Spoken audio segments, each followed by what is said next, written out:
Okay, here we go again. So we are at the appointment. I believe we are starting with chapter 23 tonight. Quick reminders of where we were at. Lexi and Nate have broken up, and Lexi and Sebastian have just had a heart-to-heart. Lexi has just been diagnosed with reactive depression. She is now just taking Prozac, seeing her therapist, and we're basically just skipping past that now. It no longer matters, and it no longer matters because of what is about to happen. So we are starting with chapter 23. There are 29 chapters and then the epilogue. We have just ended with the conversation with Lexi and Sebastian, and we are starting with Lexi going to her appointment by herself again. So Dr. Nightingale, okay, so in this real version, Lexi kind of makes a comment about how the fact that it was a care team meeting, but then it was changed to just a meeting with the oncologist, and that's how she knows it's bad news.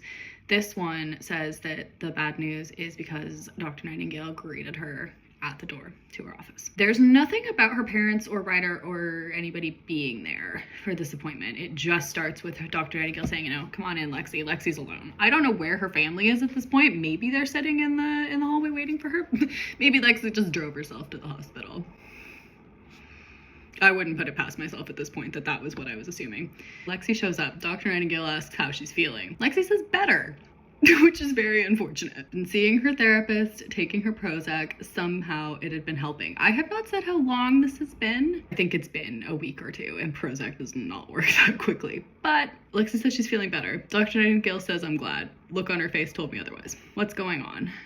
Asks Lexi. And Dr. Nightingale says she's been going over the test results. Wish I could give better news. Cancer spread a lot since the last time you were sick. Lexi says, we knew that, right?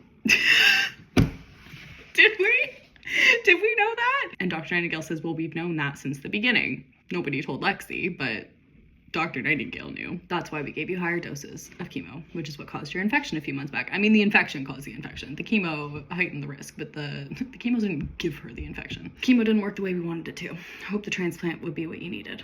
But apparently I was wrong. There is no line here. Well, there is, but this is the line Dr. Nightingale says is, I'm sorry, Lexi, your scans show no improvement. Cancer's still spreading. That's the extent of it. There is no line that says, like in this version, there is that very blunt, no, you will not survive this. But there is nothing like that in this because Lexi, as soon as Dr. Nightingale says that, Lexi knows. Okay, so she asks what we do now. Dr. Nightingale says we have some options. We can hospitalize you, go in with more intensive treatments. You'd have to be inpatient. We could keep going with the same regimen, add radiation for more targeted therapy. We could have surgery to remove the mets we're finding in other areas of your body. Or this is your decision, but we can stop the treatments altogether. Lexi says, why? If we still have all these options, why would we stop? Choice isn't what you think. Treatments are going to make you feel worse. Wait, with your way your scans look, I can't see them being effective. I'm not trying to convince you. You need to understand your options. And Lexi says, so you're saying I could choose between dying in pain or dying in slightly less pain? Which is kind of what she's saying. So Dr. Nightingale says, you say the word, we'll try everything we can. We're not giving up on you. We're making it, we just want to make this your decision. Lexi says, I need a minute. You might need more than a minute. She probably also should talk to her family about this first, although that does come later, which we don't have in this version, so I can't really blame her. But again, in this version, there really wasn't much of a decision. This is much more of a decision, right? She has not actually had, no, you will not survive. She's had, I don't think it's going to work, but you can decide. So there is much more of a decision in this situation. Dr. Nightingale says, take all the time you need, probably for the best if you don't decide anything from today. Yes, probably. Go home, talk to your mom and dad, see what they think. Where are mom and dad at this point? Are they waiting? Or I actually am starting to wonder if Lexi just, took the bus. Okay, so Dr. Nightingale comes over and hugs Lexi. It was like she'd been hugging children for her entire life. That's a little creepy. And Dr. Nightingale says, you stay strong, okay? Lexi says she'll try. Okay, so we go home. And we do actually have a scene with her family. I couldn't do it in this one, and I actually think it was because that appointment was so emotional. So there's not a scene where she tells them. It just basically goes right in to say mom's barely holding it together, and she's called dad. So mom, dad, and Ryder and Lexi are all there in the living room in silence. And finally dad says, okay, let's review the options. And Lexi immediately just says there's no options. Mom says, Lexi, stop it. Of course there's options. We need to consider them. And Lexi just says, you are avoiding the truth. Dr. Nightingale said what she needed to. Now we need to hear her.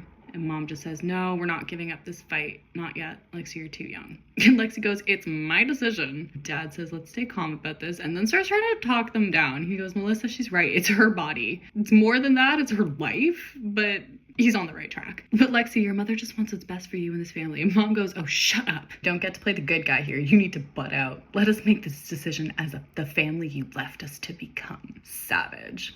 Dad said, that's absurd. I'm just as much your parent as you are, Melissa. I'm pretty sure we had a conversation earlier where Dad said, I'm really not able to be a parent to you anymore. Do not even start with me, says Mom. A parent doesn't do what you did. A parent stands by their children instead of abandoning them without a word. And then Ryder yells, stop it, in all caps. Ryder had a reputation for being the calmest child. And then I had to throw in a line because I remembered that he played like tackle aggressive sports. And that's not necessarily calm. So I just wrote, at least when he wasn't playing sports. There's a lot of little lines in here that I threw in just because I realized something didn't make sense and just trying to justify it. Never heard him yell so loudly. Ryder is so not okay right now. He is no longer fine, and I am gonna go ahead and say this is Ryder's last big scene. I might be wrong, but I think this is it for Ryder. He's still in it. I think this is his last actually big scene. We're all scared, is what he says. Last thing we need is two of you fighting like nothing's changed. Lexi's right. Her decision. She gets to make it. If you want to yell at each other to be responsible parents, why don't you just cut it out and act like them? Damn. Ryder with the truth bombs. Long pause, and Mom leaves the room. Ryder says, Dad, we don't need this. Lexi doesn't need any of this. Dad says, this isn't such an easy fix, son. Ryder says, you're not even trying. You don't get to just waltz back in here, pretend like everything's the same. I know it feels like I'm overstepping, says Dad. Ryder says, don't tell me. Go talk to Mom. And Lexi is sad. Ryder says, how are you doing? Lexi says, pretty crappy week, to be honest. As far as weeks go, broken up. I am now realizing that there's a reason this line is in here, and that is because I have intended the breakup with Nate and this appointment to be in the same week. That's why it's such a crappy week. The whole line about her Prozac already helping, how is that? How? Because if it actually is lining up in the way that I have intended it. She's been on Prozac for like 3 days and apparently it's helping. But this line, I 100% know that in my mind I have been thinking she was referring not only to being told she's gonna die, but also to the breakup. So she says she's had a crappy week, which I don't think any of us can deny that. He says he knows and asks what she wants to do, and she immediately says she wants to stop the treatments. And Ryder looks like she's just punched him in between the eyes. He says, really? She says she's not living anymore. She's been in pain and she's scared and she's sick and tired and she's never felt less like herself. Okay, this next bit is actually quite, I mean, it's obviously written very differently, but this is actually kind of the same sentiments. So Lexi says she thought the reason she got depressed is because she was scared of dying, but actually she thinks it's because she didn't know. Anticipation is destroying her, and that is kind of the way that she feels about it when she finds out in this latest appointment. She basically says, oh my God, all I've wanted is an answer, and this isn't the one I want, but it's an answer and I can work with it. Because yeah, I know if it's coming, it's not as scary. If I have a few weeks to prepare, I can tie everything up. I can spend time with my friends and you guys. She doesn't spend any time with her family. I could die in a lot less pain. I feel like I did everything I needed to do. I'd rather it be like that. Yeah, I would say that's pretty accurate. And then Ryder starts to cry. I was about to say, does Ryder ever cry in this version? But yes. And he says, I can't lose you, Lexi. So they cry together. She says she's sorry. Are you sure this is what you want? You could still get better. She says, no, I can't. It's over. Okay, so once they finish crying, Lexi says she needs to call Dr. Nightingale and give final decision. She's looking for the phone, and she walks past a spare bedroom, and her parents are in there, and she sees them crying, and Dad's kind of comforting Mom, and they're hugging. Oh, again, this is similar. Always felt guilty for driving my parents apart. This is the first time we mentioned that. Good to know that. 200 pages in. Dad sees first, says, Lexi, I'm sorry, Mom and I didn't mean to get into it. Lexi says, it's okay. Mom says, we understand it's your decision. We don't want you to make the wrong choice, though, if there's still a chance for recovery. And Lexi says she doesn't know what to do, which she has just said that she knows exactly what she wants to do. Mom says, we heard what you said to Ryder, even though they're on the other side of the house. Oh well, you're right. We can't push you into more treatments you don't want. Lexi says, I don't want to hurt you guys. Mom says, don't worry about us. Dad says, we're going to take care of each other. If ending treatments is what's going to make you happier, that's what we'll do. And so she just cries in her parents' arms for a while and then leaves to get the phone. And when she looks back, Mom and Dad are hugging again. First time in years they had each other to lean on. Maybe that's what gave me the confidence. Dial number, hold the phone up to my ear, tell the doctor I've made my decision. So the decision has been made. The treatments are ending. Lexi is terminal. Lexi is still broken up with Nate. Everybody is not okay. So chapter 24, treatments are ended. Finally agreed with my mom. Going to school is a pointless waste of energy. Didn't help that I hadn't spoken to Nate, okay? School was like a concrete jail that I didn't want to spend any more time in if I didn't have to. They got a wheelchair. She finally gets the oxygen tank that she actually needs now, as opposed to when she brought one on the road trip. Here, take an oxygen tank, you never know. She's basically just spending time lying in bed. Friends call her in the evening, but she's starting to go stir crazy. Starting to feel more and more numb every day, even though she just said she was not feeling nearly as numb. So pain caused by chemo is easing, especially with the help of medications. But she's drained.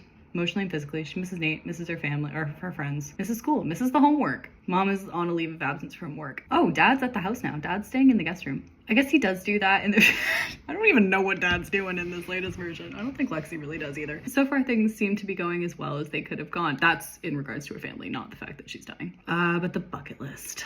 She's not going to finish her bucket list because even if she has one decent day left, she's not going to make it to prom. She has no arrangements and she doesn't have a date. Monday morning before the weekend, she's crying while looking at pictures of prom dresses on her Facebook feed. Lexi misses everybody. She's sad. She's in bed. She's sleeping. It's kind of a common theme. So the Prozac's really not working, is it? Mom comes into her room and asks if Lexi wants to come sit downstairs. And Lexi says she's tired. Mom says, come sleep on the couch. You'll feel better. And Lexi doesn't want to, but Mom makes her go. So Mom brings her down to the couch and Lexi falls asleep. And it was 1 PM, so I knew it couldn't have been any of my friends, but it is. So Nate's just oh, sorry, it's Nate. Nate is just ditching school to come see Lexi, and Mom is fine with it. Mom just says, Lexi, someone's here to see you. Squinted at the figure looming above the couch. That's creepy. As it came into focus, I almost couldn't stop myself from groaning. Nice. Oh God, not you. She's just been going on about how much she wants to see him and how much she misses him. And then he's actually there and she's like, oh.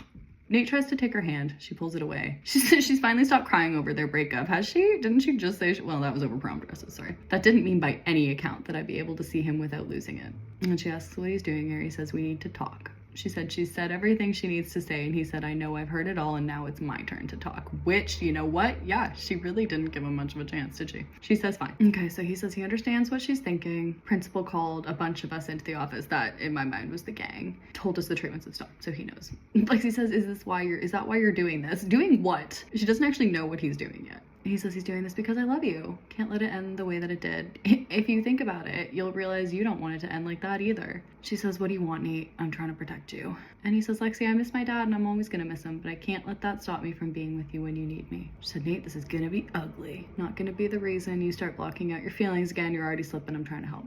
And he says, yeah, I am slipping. He says, I'm not in danger. My grades aren't dropping. My friendships aren't suffering. Had a few dad days. I felt useless. I'll get it under control. It's not what you should be worrying about. She says, Nate, I'm always gonna worry about you. It's just what you do when you're in love with someone. And then he kisses her. And he says, so you're still in love with me?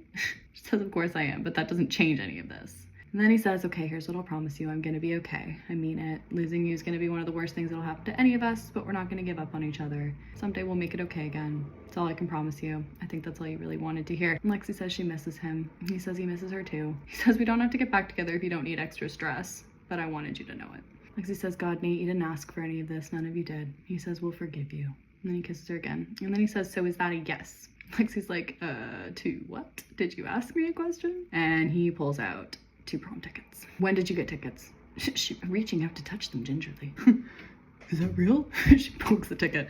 And Lexi says she hates it. She's gonna hurt him, but she can't resist taking his hand. You're gonna be okay. He says, I'm gonna be okay, but not if you say no. And she says, okay, well, I guess we're going to prom. Oh, geez. Okay, this is the major Easter egg here, because this last scene, it's very short, but she texts Maya that evening and asks if Maya feels like going dress shopping. Do you feel like going dress shopping? You didn't even want to go lie on the couch downstairs. But apparently she is now up for dress shopping. And immediately in all caps, she says, OMG, you said yes. With smiley face. And then she says, just you wait, girlie. It's gonna be the best night of our lives. And Lexi says, I smiled to myself as I put the phone away. I didn't doubt that prom was gonna be amazing, because no matter what happened from there on out, my dreams had already come true. And that is the last line I wrote for this most recent one. And this is the last line. This is how I ended writing it. That was the last line that I wrote, was this scene. This scene was the last thing at 2 in the morning when I had cognitive psychology class in about 6 hours. That was an interesting class. That was an interesting night. That is the last line, and that is the line that I put into this one, and it was so perfect in so many ways. There were a lot more tears when I wrote it this time.